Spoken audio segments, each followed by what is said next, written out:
በስመ አብ ወወልድ ወመንፈስ ቅዱስ አሐዱ አምላክ አሜን። በክርስቶስ ክርስቲያን፣ በወልድ ውሉድ፣ በመንፈስ ቅዱስ መንፈሳውያን የተባላችሁ የእግዚአብሔር ቤተሰቦች፣ የቅድስት ድንግል ማርያም የአስራት ያደራ የጥበቃ ልጆች፣ በወደደን ባፈቀረን በክርስቶስ ፍጹም ሰላምታ ሰላም እላችኋለሁ። የአምላካችን የእግዚአብሔር ስሙ የተመሰገነ ይሆንልን። የእናቱ የእናታችን የቅድስት ድንግል ማርያም ለስሙ አጠራር ክብሩና ምስጋና ይግባት። የቅዱሳን መላእክት፣ ጻድቃን፣ ሰማዕታት እንደየተሰጣቸው ጸጋና ክብር ስማቸው የተመሰገነና የከበረ ይሆንልን። አሜን። በሀገር ውስጥም በሀገር ውጭም ያላችሁ የማኅደር ሚዲያ ተከታታዮች የእግዚአብሔር ሰላምና ክብር ከሁላችሁ ጋር ይሁን። እነሆ በዚህ ቻናል ሁልጊዜ በየዕለቱ መርሃ ግብር ስለምንለቅ ገድል፣ ጸሎት፣ ድርሳንና ስንክሳር የምናቀርብበት ሲሆን ይህንን ገድል፣ ጸሎት፣ ድርሳን በእምነት ብትሰሙ ከዲያብሎስ እስራት የምትፈቱበት ከተለያዩ ርኩሳት መናፍስት የምትጠበቁበት ስለሆነ እስከ መጨረሻው ታደምጡ ዘንድ በቅዱሳን ስም እንጠይቃችኋለን። ለአገልግሎቱም ለመደገፍ ሁልጊዜ ላይክ፣ ሰብስክራይብ እንዲሁም ሐሳብ አስተያየታችሁን በኮሜንት በማስፈር መንፈሳዊ ኃላፊነታችሁን እንድትወጡ እንጠይቃለን።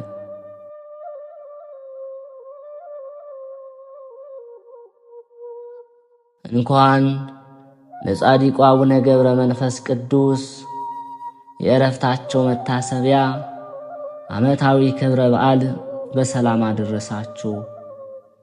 እንዲሁም በዚህ ቀን ታስበው ለሚውሉ ቅዱሳን ወርሃዊና ዓመታዊ መታሰቢያ ክብረ በዓላችሁ አደረሳችሁ።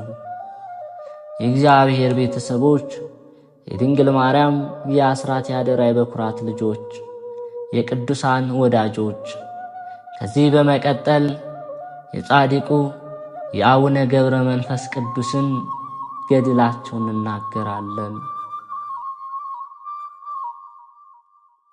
አንድ አምላክ በሚሆን በአብ በወልድ በመንፈስ ቅዱስ ስም አሜን።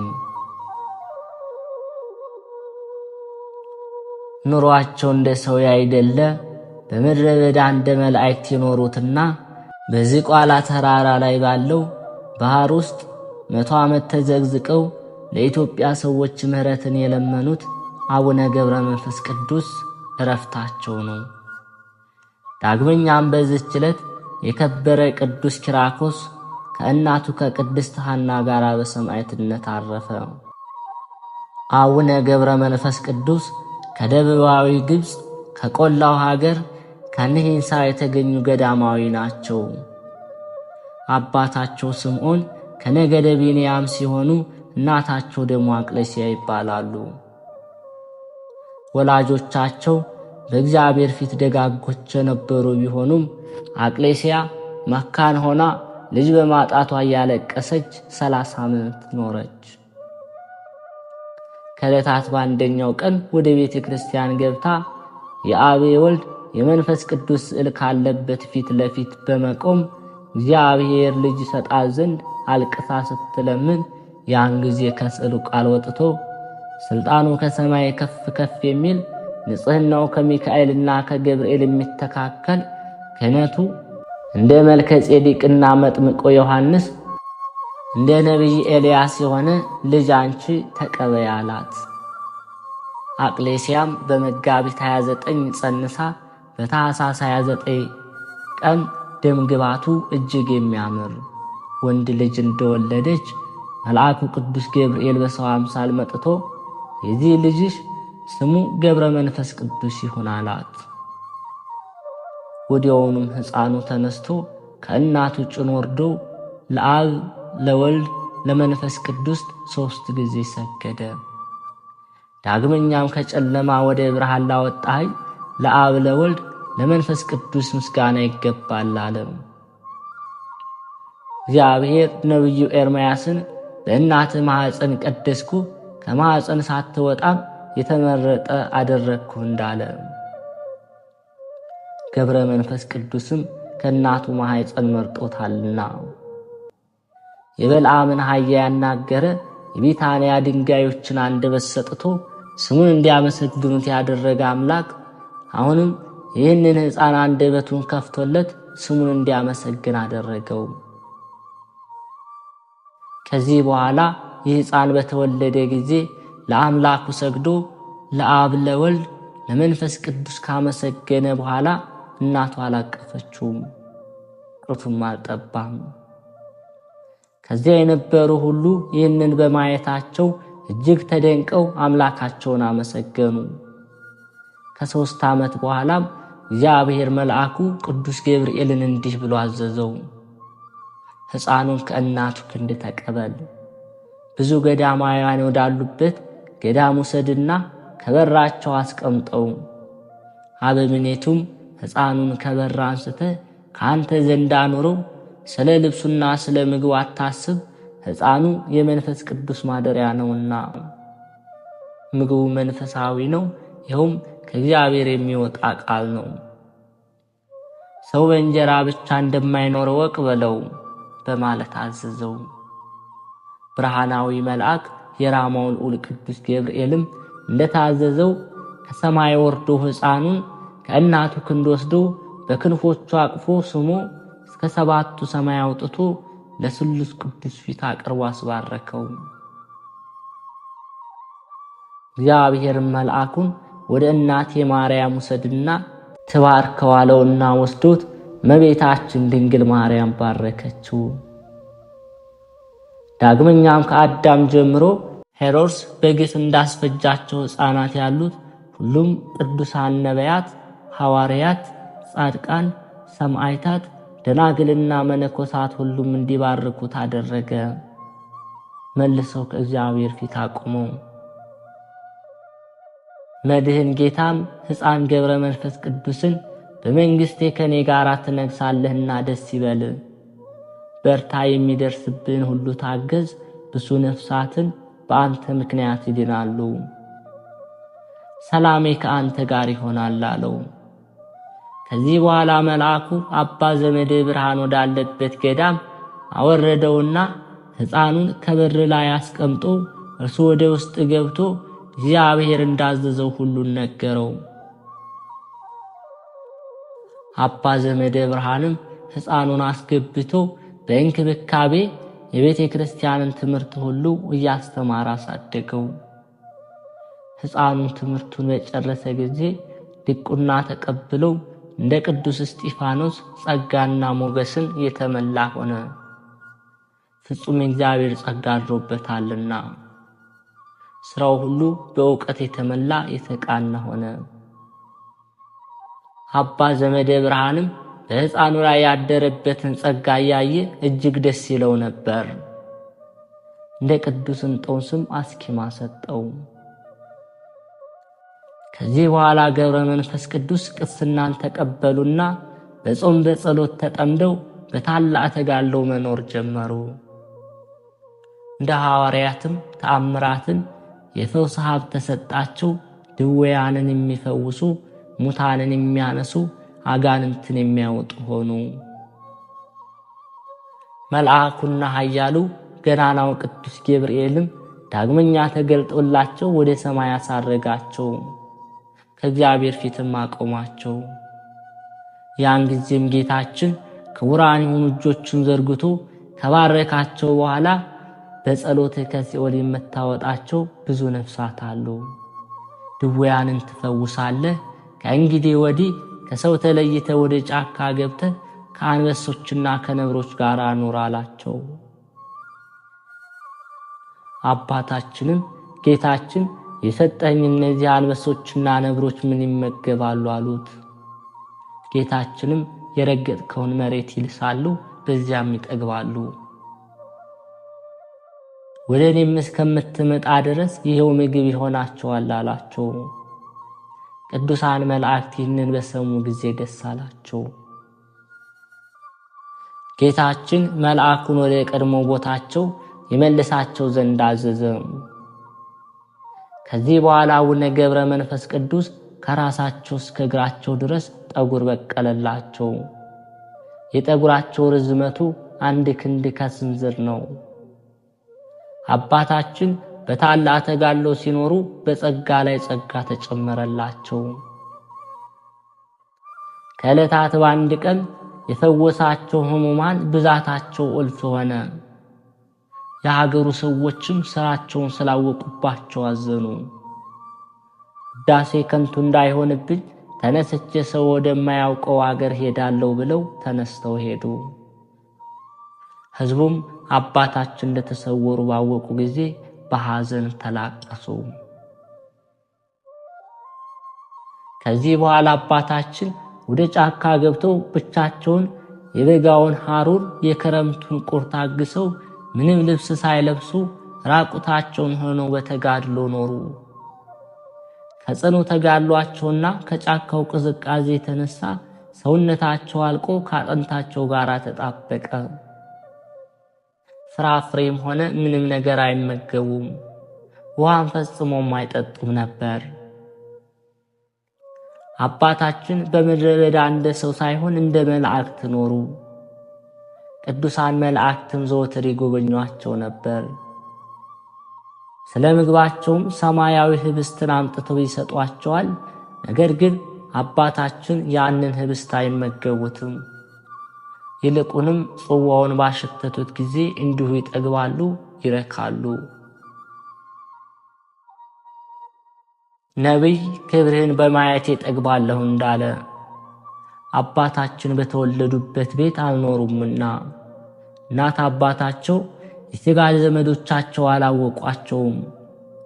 በበረሃ ብቻቸውን ኖሩ እንጂ። ነገር ግን ሰማያውያን ሁሉ ወዳጆቻቸው ሆኑ። እመቤታችን ድንግል ማርያም ወዳጄ ትላቸዋለች። ነቢያት፣ ሐዋርያት ወገናቸውን ይሏቸዋል። መላእክትም ወዳጃችን እያሉ በክንፋቸው ያቅፏቸዋል። የአባታችን መዓዛቸው ጫካውን ይሞላው ነበር። በመንፈስ ቅዱስ ኃይል ወደ ፈለጉበት ቦታ በፍጥነት እንደ ወፍ ይበራሉ። ስለተሰጣቸው ጸጋ የበረሃ እንስሳት ሁሉ ያገለግሏቸዋል። አባታችን ሁል ጊዜ እንዲህ ይሉ ነበር። የሚጣፍጥ ምግብን መውደድ ኃጢአትን ያመጣል፣ ሞትን ያስከትላል። ክንፍ ያላቸው የሰማይ ወፎች እንኳን በመብል ምክንያት ይጠመዳሉ። ምግብ በመሻት ከምድር ላይ ይወድቃሉ፣ በወጥመድም ይያዛሉ። የሰው ልጅም ምግብን በመውደድ በኃጢአት ይወድቃልና። እኔ ስለ ሰውነቴ ምግብና መጠጥን አልፈልግም፣ ልብስም አልሻም። ራቁቴ ከእናቴ ማኅፀን እንደወጣው እንዲሁ ራቁቴን ወደ መቃብር እመለሳለሁ እንጂ። ከዚህ ከኃላፊው ዓለም በሞት በተለየው ጊዜ መብልና መጠጥን ልብስን ማን ያስከትልልኛል አሉ።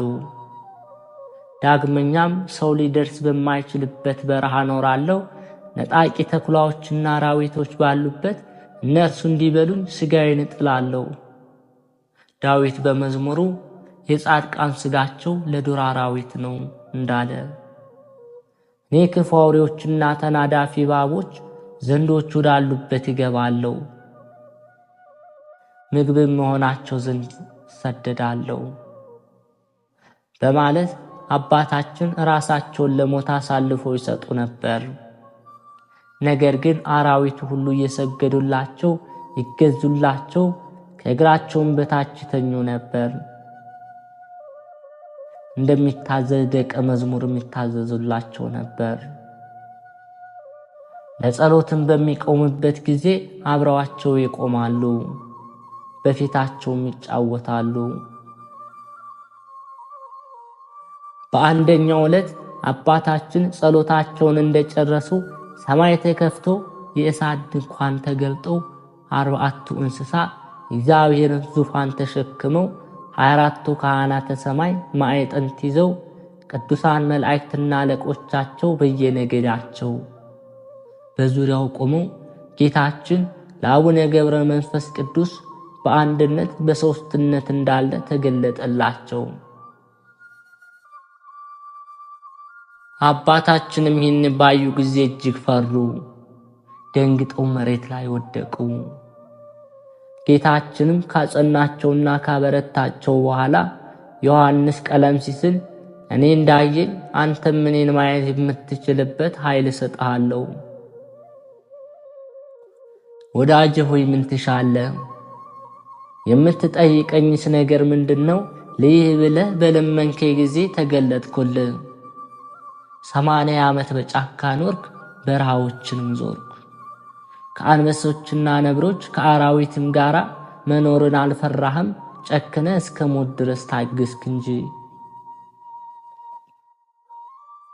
የመረጥኩህ ወዳጄ ገብረ መንፈስ ቅዱስ ሆይ ምን አደርግልህ ዘንድ ትወዳለህ አላቸው። አባታችንም ይህንን ቃል ከጌታችን ሲሰሙ አምላክ ሆይ ይህን ልታደርግልኝ አይገባም፣ በፊትህስ ሞገስ ካገኘው እነሆ የገቦታን ሰዎች ማርልኝ፣ እነርሱ ኃጥአን ናቸውና። አንተ ንስሐ ለማይሹ ጻድቃን አልመጣህምና ኃጥአን ወደ ንስሐ ልትመልስ ነው እንጂ ያሉት። ዳግመኛም አቤቱ እንደ ክረምት ውሃ እንባቸውን እያፈሰሱ ጥርሳቸውን እያፋጩ በደይን የሚኖሩትን አስባቸው፣ ሰይጣን አስቷቸዋልና በማወቅ ባለማወቅ በሰሩት ማራቸው፣ ይቅር በላቸው እያሉ ለመኑት።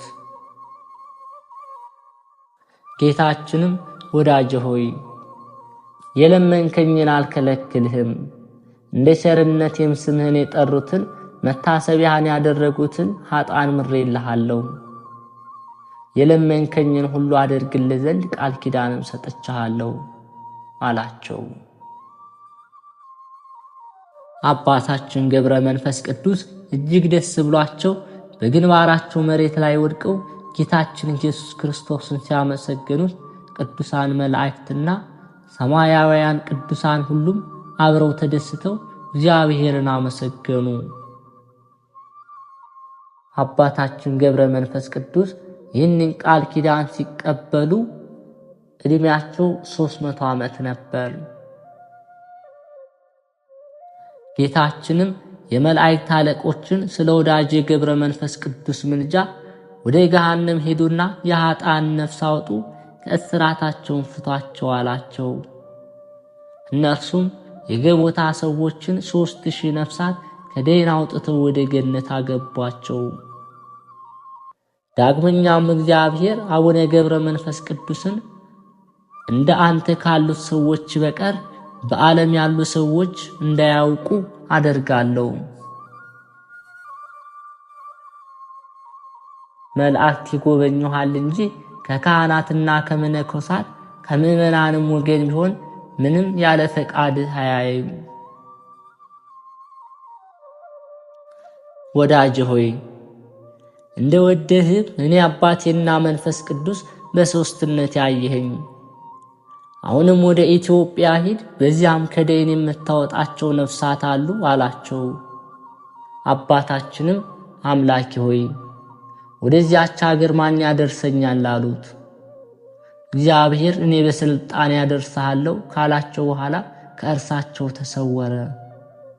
አባታችን የገቦታ ሰዎች ምሕረትን ሲያገኙ አይተው እጅግ ተደሰቱ። በሌላ ጊዜ አባታችን 4000 እልፍ እየሰገዱ 300 ጊዜ የቀኝ 300 ጊዜ የግራ ፊታቸውን በድንጋይ እየመቱ መዝሙረ ዳዊትን እየደገሙ እነሆ 15 መኃልየ ነቢያትን መኃልየ ሰለሞንና ውዳሴ ማርያምን እየጸለዩ ለኃጥአን ምሕረትን ሲለምኑ እንባቸው እንደ ውሃ ይፈስ ነበር።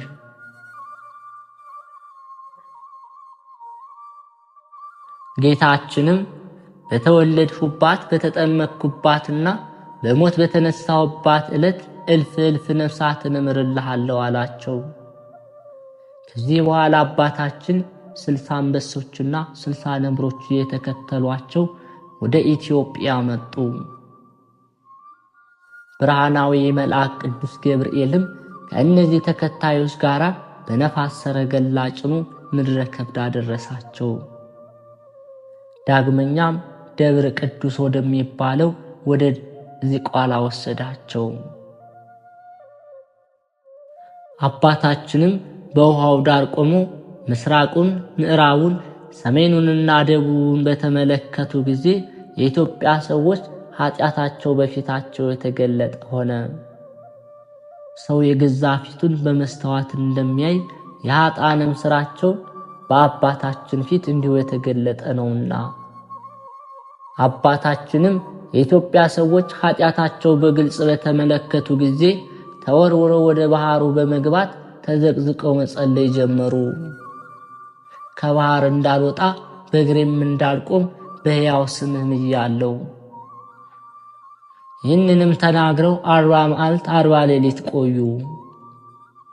በ40ኛው ቀናቸው የታዘዘ መልአክ መጥቶ ስምህን የጠራ መታሰቢያን ያደረገውን እምርልሃለሁ ብሎ ተሰወራቸው። አባታችንም መልአኩን መላ ኢትዮጵያን ካልማረ ከዚህ ባህር አልወጣም አሉት። መልአኩም መጥቶ ከእሳቸው ተለይቶ ከሄደ በኋላ አባታችን በዚያ ባህር ውስጥ 100 ዓመት ተዘቅዝቀውና ሲጸልዩ ኖሩ። አባታችንም በባህር ውስጥ ተዘቅዝቀው 100 ዓመት ሲጸልዩ ከኖሩ በኋላ ደማቸው ፈሶ አለቀና ውሃው ደም መሰለ። ስጋቸው አልቆ አጥንቶቻቸው እንደ በረዶ ሆኑ። 7300 የሚሆኑ አጋንንትንም ከአራቱም አቅጣጫ እየመጡ ሰውነታቸውን በፍላጻዎቻቸው ይወጓቸው ነበር። ከዚህም በኋላ ጌታችን ወደ አባታችን መጥቶ ከባህር ዳሩ በመቆም ወዳጄ ገብረ መንፈስ ቅዱስ ሆይ መላ ኢትዮጵያን ምሬልሃለሁና ተነስ ከባህሩ ጣላቸው። አባታችሁም አጥንታቸው እንደ መርፌ ቀዳዳ ተበሳስቶ ፈጽመው ደክመው ነበርና ጌታችን በክቡራን እጆቹ ሁለንተናውን ቢዳስሳቸው እንደ ቀድሞ ደህና ሆኑ። ጌታችንም ከባረካቸው በኋላ ወደ ምድረ ከብድ እንዲሄዱ ነገራቸው። አቡነ ገብረ መንፈስ ቅዱስ ምድረ ከብድ እንደደረሱ እንደ አምድ ተተክለው 7 ዓመት ቆመው ጸለዩ። በዚህን ጊዜ ሰይጣን በቁራ ተመስሎ መጥቶ 2 ዓይኖቻቸውን አንቁሮ አጠፋቸው። ነገር ግን አባታቸው ጸሎታቸውን ሳያቋርጡ 2 ሳምንታት በጸሎት ቆዩ። ከ2 ሳምንት በኋላ ቅዱስ ሚካኤልና ቅዱስ ገብርኤል እነሆ መጥተው በዓይኖቻቸው ላይ እፍ ብለው ብርሃናቸውን ከመለስላቸው በኋላ አባታችን ከሰማይ ፍጹም ኃይል ይሰጣልና ጠላቶችን ትበቀል ዘንድ ወደዚህ ቋላ ሄድ ብለዋቸው አረጉ። አቡነ ገብረ መንፈስ ቅዱስም እንደታዘዙት ወደዚህ ቋላ ሲሄዱ በመንገድ ላይ ከዛፍ ስር ያረፉ 3 ሽማግሌዎችን አገኙ። አባታችንም ባዩአቸው ጊዜ ለመሰወር ቢያስቡም ሽማግሌዎቹ ግን ይመጡ ዘንድ ጠሯቸውና በእግዚአብሔር ዙፋን ተማጽነናል፣ ሦስትነታችንን በጀርባ አዘለን፣ አንድ ምዕራፍ ሸኘን አሏቸው። አባታችንም ሽማግሌዎቹን በቀረቧቸው ሰዓት ሽበት የከበባቸው የደከሙ ሽማግሌዎች ሆነው አገኟቸው። ከዚህ በኋላ አባታችን አንደኛውን ሽማግሌ ያዝለው ከአንድ ምዕራፍ አደረሷቸው። ያም ሽማግሌ ከዚህ አሳርፈኝ፣ አንተ ደክማል፣ የማትበላ የማትጠጣ ነህና አላቸው። አባታችንም አባ የት ያውቁኛል አላቸው። ሽማግሌውም አሁን ደግሞ ሄደ ጓደኞቼን አምጣልኝ አሏቸው። አባታችንም የቀሩትን 2 ሽማግሌዎች ካሉበት ደርሰው 2ቱንም በየተራ እያዘሉ የመጀመሪያውን ካደረሱበት ቦታ ደረሷቸው። ከዚህ በኋላ እነዚያ ሽማግሌዎች አባቶች ሆይ ከየት ነው የመጣችሁት አሏቸው። 3ቱም ሰዎች ተነስተው ቆሙና ለአባታችን በአንድነት በሶስትነት ተገለጡላቸው። አንድ ሲሆን 3፣ 3 ሲሆኑ አንድ እንደሆኑ ስሉስ ቅዱስ ለአብርሃም በመምሪያ አድባር ስር በአንድነት በሶስትነት እንደተገለጡለት አሁንም ለአባታችን ለአቡነ ገብረ መንፈስ ቅዱስ በአንድነት በሶስትነት ተገለጡላቸው። በጀርባቸውም አዘሏቸው። የእግዚአብሔርንም ክብር ስላዩ አባታችን ፊታቸው እንደ ፀሐይ በራ። ቅዱሳን መላእክት ወርደው እንደ ሻሽ ተነጥፈው ሲያመሰግኑ ሰማይና ምድር ተነዋውጠው ተራሮችና ኮረብቶች አለቶች ተሰነጣጠቁ። በዚያችም ሰዓት ታላቅ ፍርሃት ሆነ። አባታችንም ዙሪያቸውን በከበባቸው በምስጢራት ጎርፍ ተወጠው ተንቀጥቅጠው በግንባራቸው ወደቁና እንደ በድን ሆኑ። በራእይ ውስጥም ሆነው እነዚያ ሽማግሌዎች አባታችን እስከ 7ኛው ሰማይ እንዳደረሷቸው ተመለከቱ። ከዚህ በኋላ ጌታችን ሐዋርያትን እንደ ቅዱስ ጴጥሮስ እንደቀሰቀሳቸው አባታችንም ቀሰቀሳቸውና ወደዚህ ቋላ ወረድ 100 ዓመት ሙሉ አጥንትህና ስጋህን የነደፉ የተዋጉህን አጋንንት ታጠፋቸው ዘንድ እነሆ እኔ እንደወሰድኩ ባለማወቃቸው በትዕቢት ላይ ናቸውና በባህርም ውስጥ አለ ይሉሃል። 7 ሊቃነ መላእክትም ይረዱሃል፣ መባረክትም በፊት በኋላ ይከተሉሃል አላቸው። ያን ጊዜም አባታችን በመብረቅ ላይ ሆነው እነዚህ አጋንንት ወዳሉበት ወረዱ። አጋንንቱም ደመናት ከበቧቸው፣ መላእክትም በእሳት ሰይፍ መተሯቸው፣ በመብረቅ አጨዷቸው፣ አመድ ሆነው በነፋስ በተኗቸው። የእነዚያ ቁጥራቸው አጋንንት 7,000 እልፍ ከ1,000 በላይ ነበር። ሁሉም በአንድ ጊዜ አልቀዋልና ከእነርሱ ሽሽቶ ያመለጠም አልነበረም። 7ቱ ሊቃነ መላእክት ወደ ሰማይ አረጉ። አባታችን አቡነ ገብረ መንፈስ ቅዱስ አንበሶችና ነብሮች ድብና ዘንዶ ወዳሉበት ምድረ ከብድ ተመለሱ። አባታችንም ወደ ምድረ ከብድ ከተመለሱ በኋላ መንፈስ ቅዱስ የጠሯቸው 3 ቅዱሳን ሁሉም በየአንበሶቻቸው ላይ ተቀምጠው ወደ ምድረ ከብድ መጡ።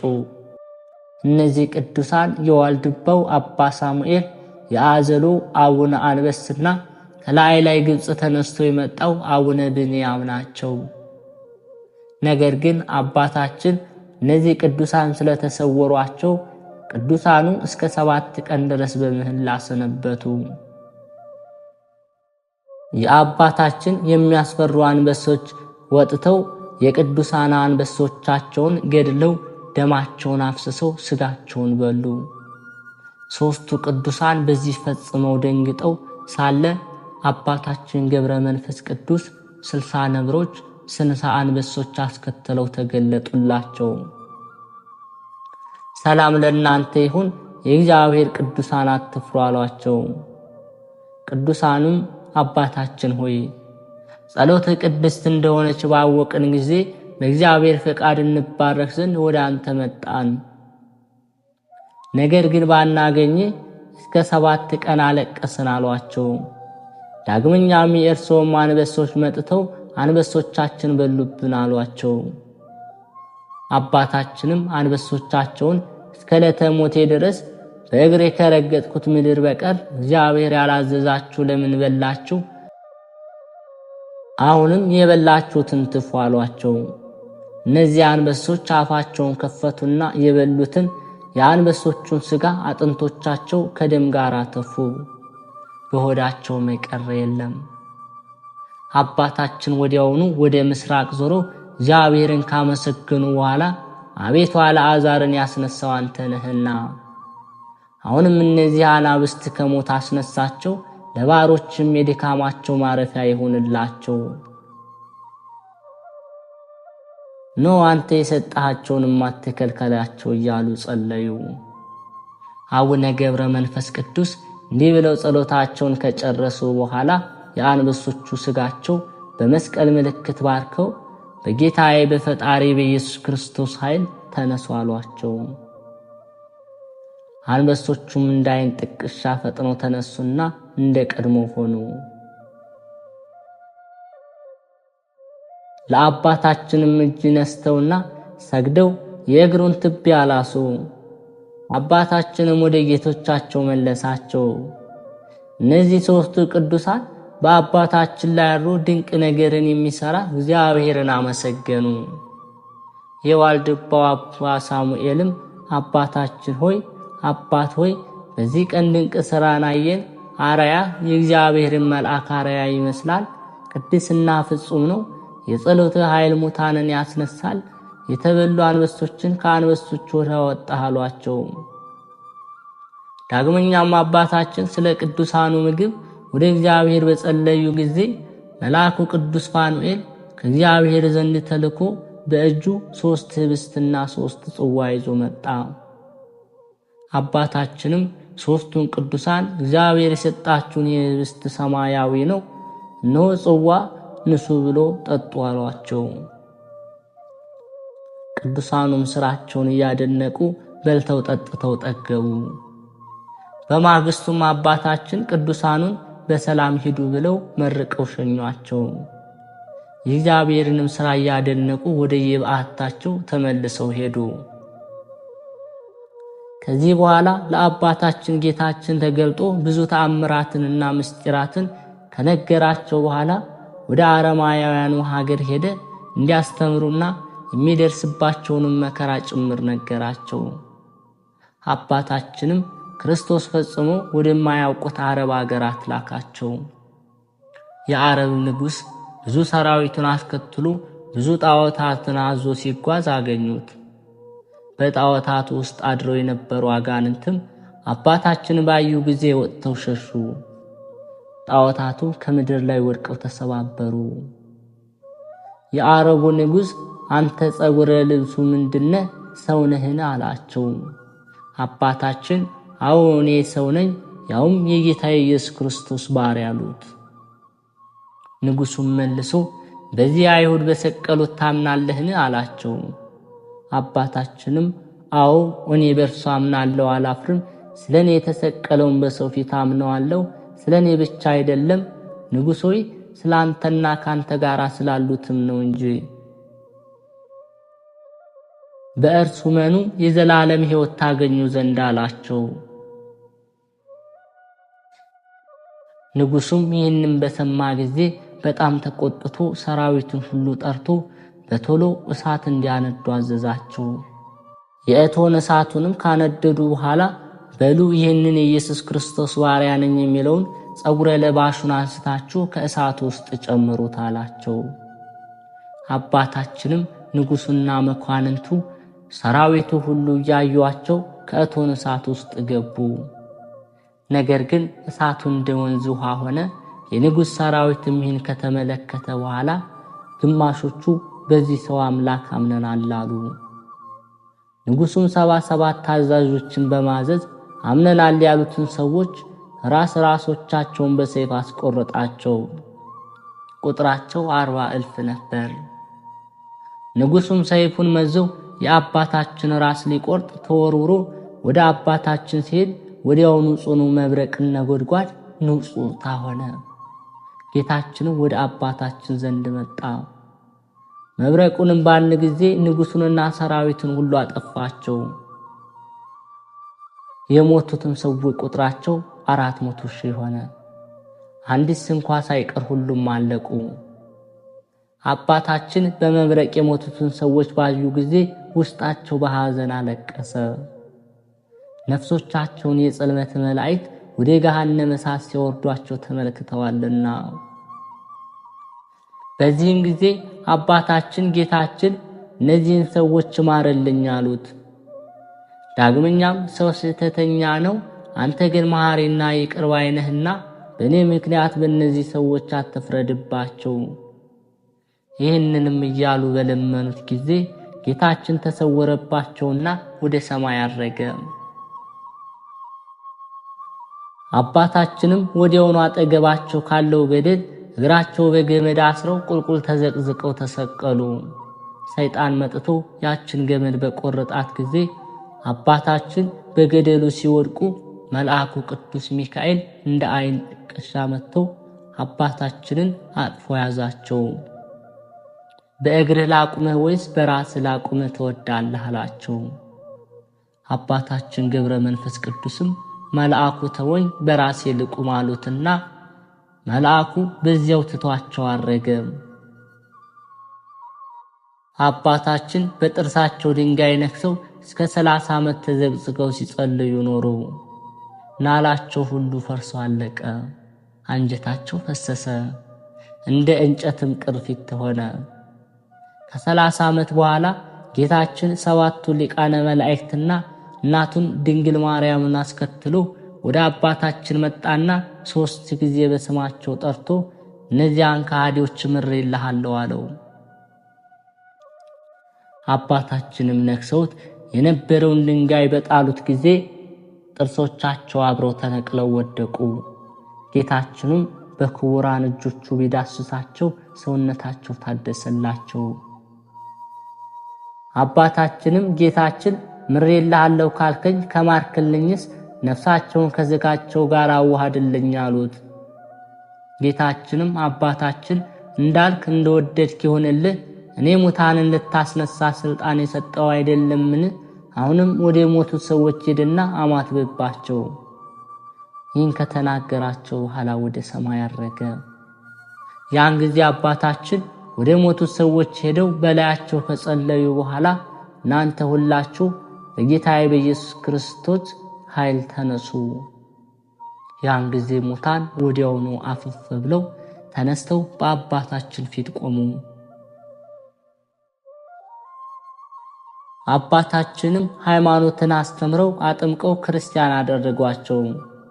ከዚህ በኋላ አባታችን ከነርሱ ተለይተው በመብረቅ ተጭነው ወደ ምድረ ከብድ ተመለሱ። ዳግመኛም አባታችን እነዚያ ሰዎች ይጎበኟቸው ዘንድ ወደ አረብ ሀገር ሄዱ። እነዚያ ከሞት አስነስተው ክርስቲያን ያደረጓቸው ሰዎች ሃይማኖታቸውንና ጥምቀታቸውን አጽንተው ቤተ ክርስቲያን ሰርተው በጽድቅ ሕይወት እየኖሩ የእግዚአብሔር አገልጋዮች ሆነው አምላከ ገብረ መንፈስ ቅዱስ እያሉ ሲያመሰግኑ ተመለከቷቸው። አባታችንም ይህን አይተው ስለ ሰዎቹ መዳን ደስ ተሰኝተው ተመልሰው ወደ ምድረ ከብድ መጡ። ነገር ግን አባታችን ሄደው እንደ ጎበኟቸው ሰዎቹ አላወቁም ነበር። እነዚያ ክርስቲያኖች እስከ ዛሬ ድረስ አሉ። አባታችን ገብረ መንፈስ ቅዱስ ከዚህ ዓለም የሚለይበት በቀረበ ጊዜ እነሆ የክብር ባለቤት ጌታችን ኢየሱስ ክርስቶስ እነሆ ተገለጠለት። ስሙን ለሚጠራና መታሰቢያውን ለሚያደርግ እስከ 15 ትውልድ የምሕረት ቃል ኪዳንን ሰጠው። የዕድሜውንም ዘመናት 562 ሲሆን በሰላም በፍቅር አረፈ። ጌታችንም ነፍሱን ተቀበለ፣ አቅፎም ሳማት። በመላእክትና በቅዱሳን ሁሉ ምስጋና ሳረጋት። የጸሎቱ ኃይል ሁላችን የክርስቲያን ወገኖችን ይጠብቀን ለዘላለሙ አሜን። ከአባታችን ከገብረ መንፈስ ቅዱስ አምላካችን እግዚአብሔር ጸሎትና በረከታቸውን እንዲያድለን በተሰጣቸው ቃል ኪዳንም እንዲጠብቀን ነው አምላካችን እግዚአብሔር እንዲህ እያልን እንጥራው። አባታችን ሆይ በሰማያት የምትኖር፣ ስምህ ይቀደስ፣ መንግሥትህ ትምጣ፣ ፈቃድህ በሰማይ እንደሆነች እንዲሁም በምድር ላይ ትሁን። የዕለት እንጀራችንን ስጠን ዛሬ፣ በደላችንም ይቅር በለን እኛም የበደሉንን ይቅር እንደምንል፣ አቤቱ ወደ ፈተናም አታግባን ከክፉ ሁሉ አድነን እንጂ መንግሥት ያንተ ናትና ኃይል፣ ክብር፣ ምስጋና ለዘላለሙ አሜን። እመቤታችን ቅድስት ድንግል ማርያም ሆይ በመልአኩ በቅዱስ ገብርኤል ሰላምታ ሰላም እንልሻለን። በሐሳብሽ ድንግል ነሽ፣ በሥጋሽም ድንግል ነሽ። አሸናፊ እግዚአብሔር እናት ሆይ ሰላምታ ላንቺ ይገባሻል። ከሴቶች ሁሉ ተለይተሽ አንቺ የተባረክሽ ነሽ፣ የማኅፀንሽ ፍሬ የተባረከ ነው። ጸጋን የተሞላሽ ቅድስት ሆይ ደስ ይበልሽ፣ ልዑል እግዚአብሔር ከአንቺ ጋር ነውና ከተወደደው ልጅሽ ከጌታችን ከመድኃኒታችን ከኢየሱስ ክርስቶስ ዘንድ ይቅርታና ምሕረትን ለምኝልን ኃጢአታችንም ያስተሰርይልን ዘንድ ለዘላለሙ አሜን።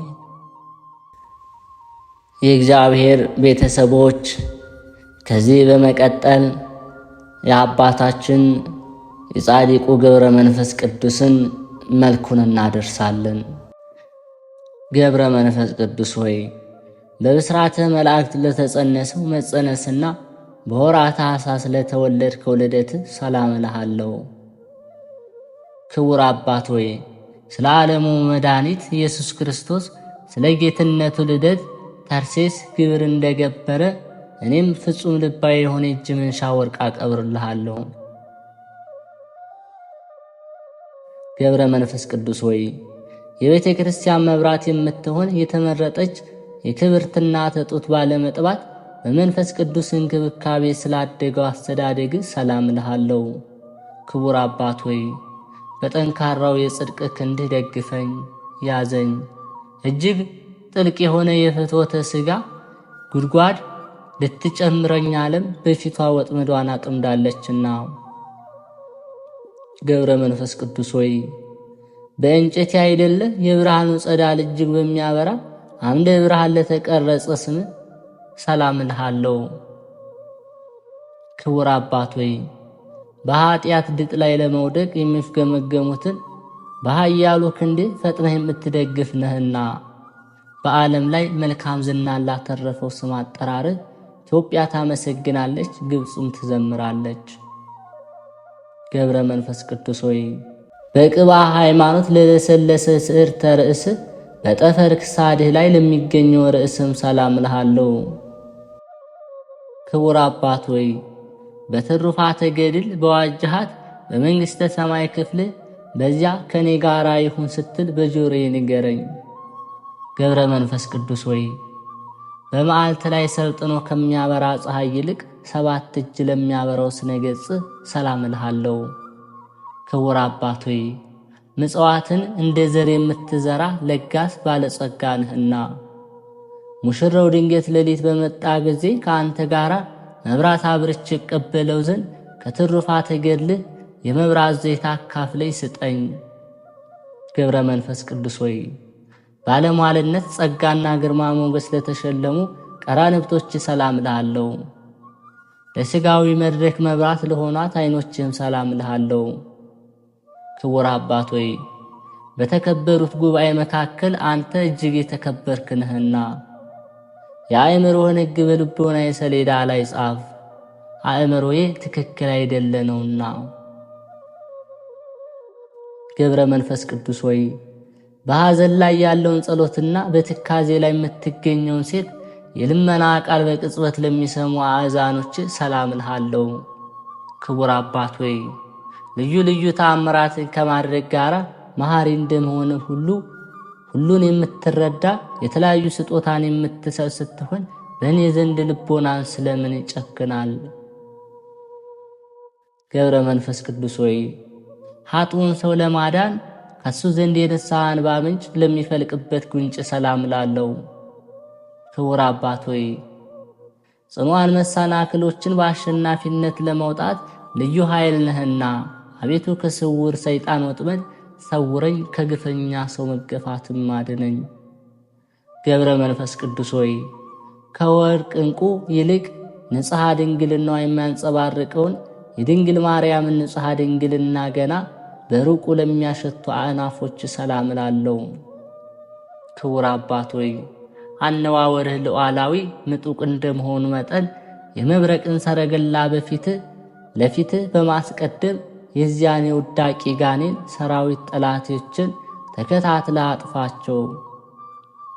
ገብረ መንፈስ ቅዱስ ሆይ ከሥነ ሥርዓት ውጭ ላለመናገር ተጠብቆ ለመናገር ሕግን ለአቋቋሙ ከናትርህና ለአፍህ ሰላም እላለሁ።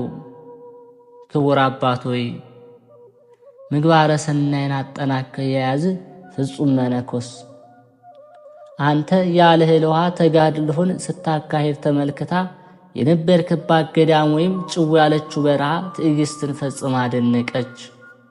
ገብረ መንፈስ ቅዱስ ሆይ በኃጢአት መጥረስ ላልጠረሱ አስናኖች ሰላም እላለሁ። የምድራዊ መብልን አጣጥሞ ከማላመጥ ፈጽሞ የተወገዱ ናቸውና። ክቡር አባት ሆይ ግሩማን አናብስትን በሥልጣን ሥራ ውለህ የምትገዛ ነህና አንተ የምትወድ በደዌ ኃጢአት ለምትሰቃይ ሰውነቴ ብልሁ ቀሲስ ሆይ መድኃኒቷን ፈልግላት። ገብረ መንፈስ ቅዱስ ሆይ እውነተኛውን የክርስቶስን ሃይማኖት ላስተማረ አንደበትህና ችግርን ለሚያቃልል ሥልጣነ ቃልህም ሰላም እላለሁ። ክቡር አባት ሆይ መንግሥተ ሰማያት ላንተ ፈጽማ የተዘጋጀች ናት። በጠላት ዲያብሎስ ዘንድ እንደ እባብ ብልህ ስትሆንበት በቅዱሳኖቹ በኩል ልክ እንደ ርግብ የዋህ ሆነ ተገኝተሃልና። ገብረ መንፈስ ቅዱስ ሆይ ለሕሙማን በልብሱ ዘርፍ ፈውስ የሚሰጥ አንደበቱ ከማር ከወተት የሚጣፍጥ በአምላኩ ኃይል አዳኝ ከሚሆን ከጳውሎስ እስትንፋስ የማዳኑ ተባባሪ ለሚሆን እስትንፋስ ሰላም እላለሁ። ክቡር አባት ሆይ የኢየሱስ ክርስቶስ የባሕሪ ሕይወቱ የመንፈስ ቅዱስ ታማኝ አገልጋይ ነህና ከዚህ ዓለም ኃጢአት ንጹሕ ያደርገኝ ዘንድ የእስትንፋስህን ቀን ከእስትንፋሴ ጋር አንድነት ይፍጠሩ። ገብረ መንፈስ ቅዱስ ሆይ የውሃን መጠጥ እስከ መናቅ ድረስ ከማንኛውም ምግብ ለተገለለ ጉሮሮ ሰላም እላለሁ። ክቡር አባት ሆይ ረዳትነትህና የታመነ ቃል ኪዳንህን የተመለከቱ ሁሉ አባት ሆይ የቃል ኪዳንህ አስራት አድርገን እያሉ ይማልዱሃል። ገብረ መንፈስ ቅዱስ ሆይ በሐሰተኛው ከዚህ ዓለም ጌጥ አይደለ በአምላክ ባለሟልነት ለተሸለመ ወይም ለተጌጠ ክሳድ ሰላም እላለሁ። ክቡር አባት ሆይ በገጸ ሃይማኖት ሰማይ የተሰየምክ ደመና እንደመሆን የቸርነትህ ዝናብ በሚያስፈልገው ቦታ ዘንባ የሰውነቴን በረሃነት ወደ ለመለምነት ለወጠው። ገብረ መንፈስ ቅዱስ ሆይ ከባዱን ጻማ ድካም በመቀበል የቅዱሳንን አርዑተ ምንኩስና ወይም የምንኩስና ቀንበር ለተሸከመ ትከሻ ሰላም እላለሁ። ክቡር አባት ሆይ በተፈጥሮዋ መጠን አነስተኛ የሆነች እንደ ንህብ የጽድቅን ሥራ በአዲስ የዜማ ስልት ሲጀመር የጣዕሙ ፍሬ መላእክትን ደስ ያሰኛል። በአዲስ ዜማ ስልት ሲዘመር የጣዕሙ ፍሬ መላእክትን ደስ ያሰኛል። ገብረ መንፈስ ቅዱስ ሆይ መራቆትና ቁርን ለመቋቋም በሳር ምሳሌ ጸጉር ላበቀለ ዘባንህ ሰላም እላለሁ። ክቡር አባት ሆይ በምድር ላይ ከሚገኝ ጌጣጌጥ ሁሉ የተወገድህ ነህ እኮን። ስለዚህ አባታችን አባ ዮሐንስ ሐጺር ፍቅርና ትሕትና ሥርዓት በአንተ ላይ ተፈጸመ። ገብረ መንፈስ ቅዱስ ሆይ ዕውቀትና ጥበብን በማስገኘት ከጽንህ ጋራ ትክክል ለሚሆን እንግዲህም ሰላም እላለሁ። ክቡር አባት ሆይ ከፍትወታት አጣው ተጋዳዮች አባቶች በከፍተኛ ደረጃ ላይ ትገኛለህ።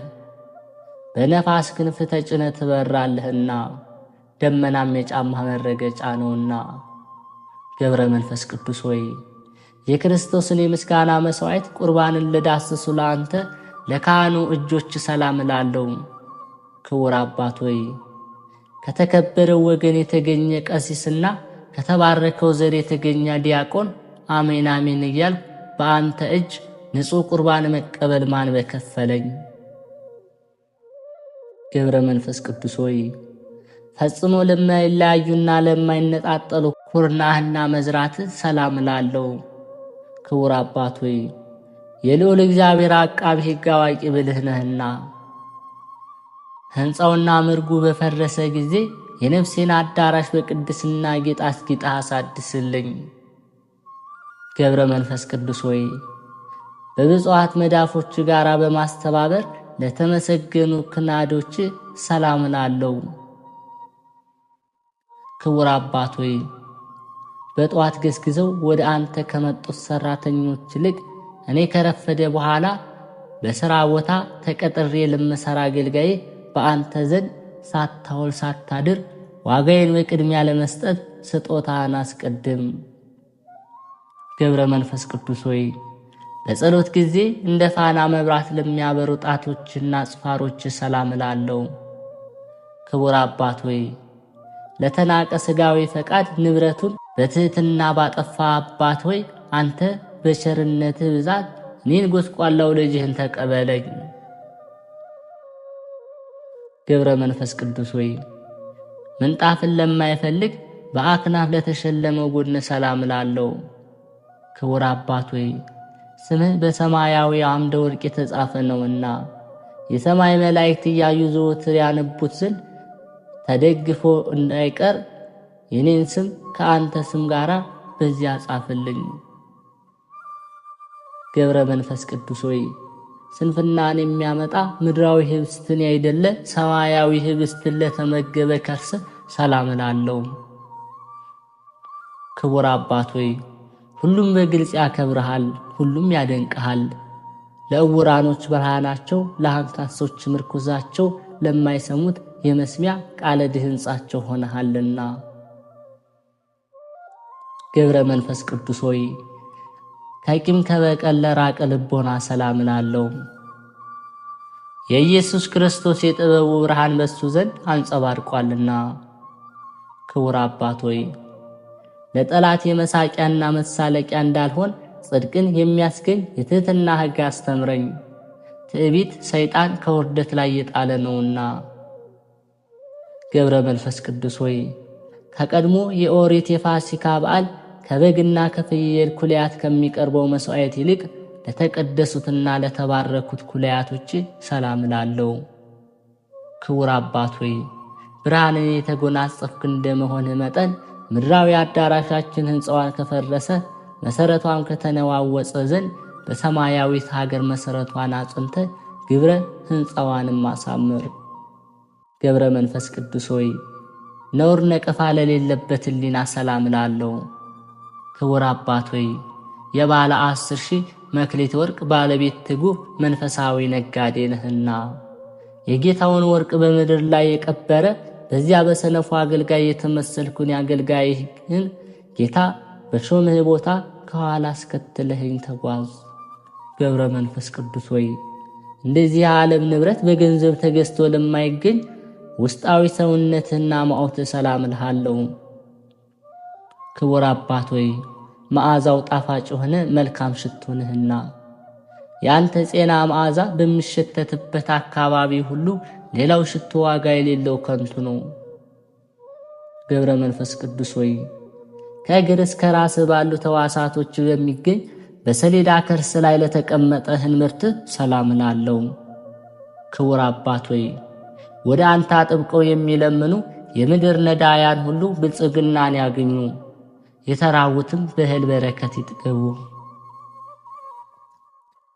ገብረ መንፈስ ቅዱስ ሆይ ከመከራና ከሕማም ሀብል እንዲሁም ከግዙፍ የፀጉር ዝናር በስተቀር የቆዳ ዝናር ላልታጠገ ወገብ ሰላም ላለው ክቡር አባት ሆይ አማልደ ሰላምን የምታሰጥ ታላቅ መምህር ነህና።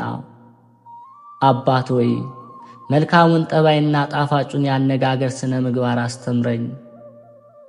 ገብረ መንፈስ ቅዱስ ሆይ ለመቅደስ ሰውነት አምድ ለሆነው አቆያጽህና ስግደት የዘወትር ግብራቸው ለሆነ አብራኮች ሰላም ላለው ክቡር አባት ሆይ ስለመቤታችን ድንግል ማርያም ስለተወደደው ልጅዋን ብለህ በእዚያ እጅግ ከሚያስፈራና ከሚያስጨንቅ ሰዓት ነፍሴን ሰውነቴን አድናት።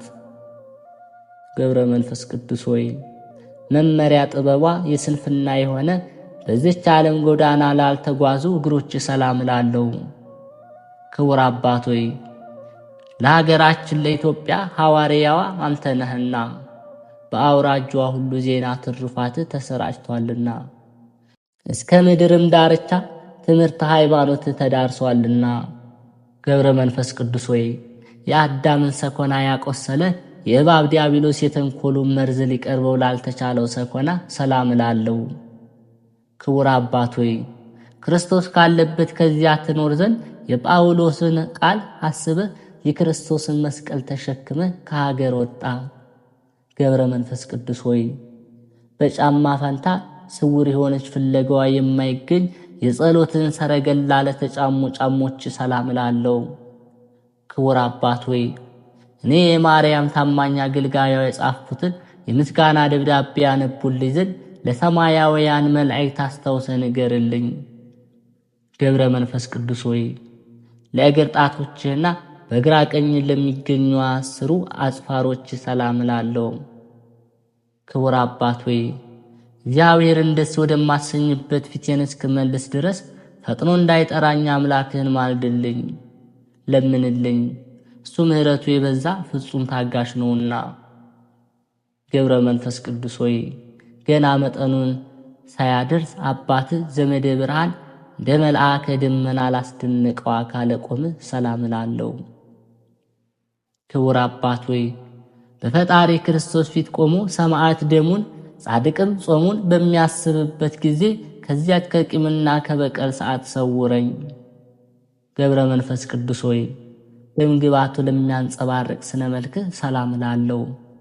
ቅብዕ መንፈስ ቅዱስን ተቀብቷልና። ክቡር አባት ሆይ አንተ ምድራዊ ስትሆን ሰማይን ትገዛለህና፣ ስለዚህ ነገር አንደበቴ ምስጋናህን ይናገራል፣ በፍጹም ልቦናም ለአንተ ይገዛል። ገብረ መንፈስ ቅዱስ ሆይ አነዋወሯ የሞት ድምፅ ከማይሰማባት የሕማም ዜና የማይነገርበት ቦታ ለሚሆን ጸአተ ነፍስ ሰላም እላለሁ። ክቡር አባት ሆይ የገዳማውያን መነኮሳት አለቃቸው እንደመሆነ በብርሃናት ጸዳል የተሸለሙ መላእክት ሙሽራውን አንተን ይቀበሉ ዘንድ ከላይ ከሰማይ ወረዱ። ገብረ መንፈስ ቅዱስ ሆይ ያዕቆብና ዮሴፍ ወደ እሱ ለመቅረብ እስከፈሩ ድረስ በሰማይ ብርሃን ለተከበበው በድነ ሥጋ ሰላም እላለሁ። ክቡር አባት ሆይ ይህን መንፈሳዊ ብልጽግናህን የሚያቃልል ቢኖር ኃይለኛ ጉልበተኛ ሹመቱን ይቀማው፣ ባለ ዕዳም ቤቱን ንብረቱን ይበርብረው። ገብረ መንፈስ ቅዱስ ሆይ ክብር ምስጋና ለተገባው ለግንዘተ ሥጋ ሰላም እላለሁ። መጽሐፈ ገድልህ ግን ስለ ሁኔታው አይገልጽም። ክቡር አባት ሆይ ለእኔ ግን ግንዘተ ሥጋ በመላእክት ይመስልልኛል። ዳሩ ግን እሱ እግዚአብሔር ብቻውን ቢያውቅ እንጂ ሌላ ማን ሊያውቅ ይችላል? ገብረ መንፈስ ቅዱስ ሆይ እንደ ዮካብድ ልጅ እንደ ሙሴ መቃብር አድራሻው ላልታወቀና ለማንም ላልተገለጸ መካነ መቃብር ሰላም እላለሁ። ክቡር አባት ሆይ ነገር ግን መቃብር በኢየሩሳሌም ነው የሚሉ አሉ፣ በምድረ ከብድም ነው የሚሉ አሉ። ገብረ መንፈስ ቅዱስ ሆይ ምስጋናዋንም የመቀበል ሰዓቱ አሁን ነው። የመልክህን ድርሰት በየክፍሉ በሚቻለ ጀምሬ ከፍጻሜ አድርሻለሁና። ክቡር አባት ሆይ የተሰወሩ ወይም የተገደፉ ቃላቶች ቢኖሩ ግን በዚህ ውስጥ የጎደለ ወይም የተጨመረ ነገር የለም። እንዲያውም ሁሉ በሁሉ ምሉዕ የሆነ መልካም ነው እንጂ በለኝ። አምላካችን እግዚአብሔር ጸሎትና በረከታቸውን እንዲያድለን በተሰጣቸው ቃል ኪዳንም እንዲጠብቀን ነው አምላካችን እግዚአብሔር እንዲህ እያልን እንጥራው። አባታችን ሆይ በሰማያት የምትኖር፣ ስምህ ይቀደስ፣ መንግሥትህ ትምጣ፣ ፈቃድህ በሰማይ እንደሆነች እንዲሁም በምድር ላይ ትሁን። የዕለት እንጀራችንን ስጠን ዛሬ፣ በደላችንም ይቅር በለን እኛም የበደሉንን ይቅር እንደምንል፣ አቤቱ ወደ ፈተናም አታግባን ከክፉ ሁሉ አድነን እንጂ መንግሥት ያንተ ናትና፣ ኃይል፣ ክብር፣ ምስጋና ለዘላለሙ አሜን። እመቤታችን ቅድስት ድንግል ማርያም ሆይ በመልአኩ በቅዱስ ገብርኤል ሰላምታ ሰላም እንልሻለን። በሐሳብሽ ድንግል ነሽ፣ በሥጋሽም ድንግል ነሽ። አሸናፊ እግዚአብሔር እናት ሆይ ሰላምታ ላንቺ ይገባሻል። ከሴቶች ሁሉ ተለይተሽ አንቺ የተባረክሽ ነሽ፣ የማኅፀንሽ ፍሬ የተባረከ ነው። ጸጋን የተሞላሽ ቅድስት ሆይ ደስ ይበልሽ፣ ልዑል እግዚአብሔር ከአንቺ ጋር ነውና ከተወደደው ልጅሽ ከጌታችን ከመድኃኒታችን ከኢየሱስ ክርስቶስ ዘንድ ይቅርታና ምሕረትን ለምኝልን ኃጢአታችንም ያስተሰርይልን ዘንድ ለዘላለሙ አሜን።